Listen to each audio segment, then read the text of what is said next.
والصلاة والسلام على أشرف الأنبياء والمرسلين. أما بعد فأعوذ بالله من الشيطان الرجيم. بسم الله الرحمن الرحيم. قال الله تعالى في الكلام المجيد والفرقان الحميد: إن الله وملائكته يصلون على النبي يا أيها الذين آمنوا صلوا عليه وسلموا تسليما. صلاة وسلاما عليك يا سيدي يا رسول الله وعلى آلك وأصحابك يا سيدي يا نور اللہ. آج پارٹ نمبر 2 ہے، تذکرہ ہے فرستادہ نبی اور بستی. وہ آخر بستی کون سی تھی اور وہ فرستادہ نبی جو تھے جن کے تعلق سے میں نے اپنے پارٹ نمبر 1 کے اندر یہ بات واضح کر دی قرآن مجید کی روشنی میں کہ فرستادہ نبی ہی تھے قرآن مجید کی روشنی کے مطابق. اور اب یہ ہم نے اس پارٹ کے اندر، پارٹ نمبر 2 کے اندر واضح کرنا ہے کہ وہ بستی کون سی تھی اور اس بستی میں کیا عام لوگ تھے یا کوئی خاص بندہ بھی تھا جس کی بنا پر انبیاء کرام علیہ الصلوۃ والسلام کی توہین کی جا رہی تھی، تکذیب کی جا رہی تھی، یا پھر عام لوگ ہی تھے. اس کی آخر وجہ کیا تھی جس کی بنا پر اس قدر انبیاء کرام علیہ الصلوۃ والسلام کی گستاخی اور بے ادبیاں اور ان کے سامنے زبان بازی، یہاں تک کہ قتل تک کی دھمکیاں، یہ سارے واقعات اور سارے معاملات کیوں پیش آئے، اس کی وجہ کیا تھی؟ سب سے پہلے تو ہم اس جانب جاتے ہیں کہ وہ بستی کون سی تھی، آخر اس بستی کا نام کیا تھا. جی ہاں، اس بستی کا نام کیا تھا، اس تعلق سے سلف اور خلف میں پیشتر حضرات سے یہی بات ثابت ہے. جیسا کہ یہ کہا جاتا ہے کہ وہ بستی انطاکیہ میں تھی. انطاکیہ ایک بہت بڑا گاؤں سمجھ لیں یا بہت بڑا شہر سمجھ لیں تھا، اور اس میں یہ بستی تھی.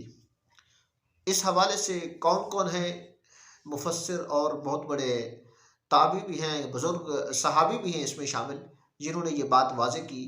ابن اسحاق علیہ الرحمہ نے ابن عباس رضی اللہ تعالیٰ عنہ اور کعب الاحبار رضی اللہ تعالیٰ عنہ اور وہب بن منبہ رضی اللہ تعالیٰ عنہ، ان سب سے یہ روایت کیا. اور ابن اسحاق رحمۃ اللہ تعالیٰ علیہ بالخصوص حضرت ابن عباس اور حضرت کعب الاحبار رضی اللہ تعالیٰ عنہ سے ان کے توسط سے یہ بات واضح کرتے ہوئے فرماتے ہیں. قصص الانبیاء کے اندر بھی امام ابن کثیر نے اسی بات کو اسی حوالے سے نقل کیا ہے کہ آپ فرماتے ہیں کہ یہ بستی انطاکیہ میں یہ بستی تھی. بعض کے نزدیک یہ بات درست نہیں، کیونکہ وہ کہتے ہیں کہ بستی انطاکیہ میں حضرت عیسیٰ علیہ السلام تشریف لے گئے اور آپ نے انہیں دعوت اسلام دی تو وہ اسلام لے کر آ گئے، تو جبکہ ان کے نزدیک ایسا نہیں ہے. اچھا، بہرحال یہ بستی انطاکیہ میں تھی کہ یہ بات بیان کی جا رہی ہے. تو اب اس بستی میں یہ جو انبیاء کرام علیہ الصلوۃ والسلام تشریف لے گئے، جنہیں فرستادہ نبی کے نام سے جانا جاتا ہے، تو یہ نبی ان کا نام کیا تھا؟ سب سے پہلے تو ان کے نام جو بیان کیے گئے، ایک کا نام صادق ہے، دوسرے کا نام مصدوق ہے، اور تیسرے نبی علیہ السلام کا نام شلوم ہے. یہ نام بتایا جاتا ہے کتابوں میں، قصص الانبیاء میں بھی اسی طرح کے نام موجود ہیں. اب اس کے بعد اب اس بستی میں یہ بات قصص الانبیاء میں واضح ہے کہ وہ بستی کے اندر ایک بادشاہ تھا جو ساری بستی کو اپنی ملکیت سمجھتا تھا اور وہ بستی والے اس کی اطاعت کیا کرتے تھے. تو اب اس بادشاہ کا نام تھا کہ انتخیس بن انتخیس. یہاں اس بستی میں بادشاہ تھا جس کا نام انتخیس بن انتخیس تھا. تو اب اس بادشاہ نے ان انبیاء کرام علیہ الصلوۃ والسلام کی تکذیب کی، تکفیر کی، جھٹلایا، اور یہاں تک کہ ان انبیاء کرام علیہ السلام کو جان تک مارنے کی دھمکیاں دیں۔ اس حوالے سے قرآن مجید فرقان حمید کیا کہتا ہے؟ آئیے قرآن مجید فرقان حمید سے سنتے ہیں یہ سارا واقعہ اور سارا معاملہ، کیونکہ تذکرہ اصحاب یاسین کے نام سے بھی مشہور ہے، تو سورہ یاسین کے اندر یہ واقعہ موجود ہے۔ آئیے سورہ یاسین سے ہم سنتے ہیں۔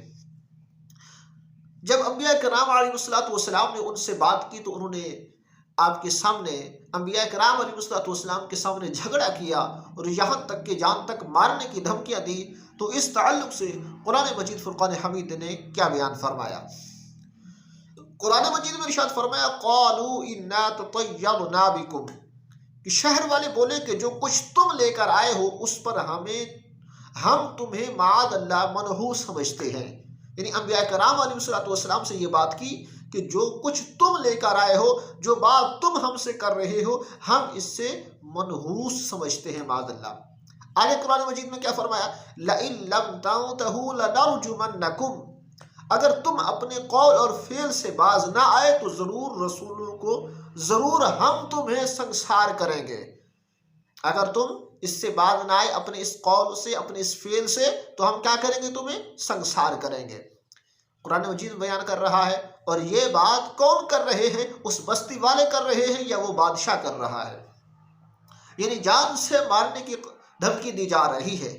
اب آگے کیا ہوا؟ اللہ کریم نے ارشاد فرمایا وَلَا يَمَسَّنَّكُم مِّنَّا عَذَابٌ عَلِيمٌ، فرمایا کہ بے شک ہمارے ہاتھوں تمہیں دکھ کی مار پڑے گی۔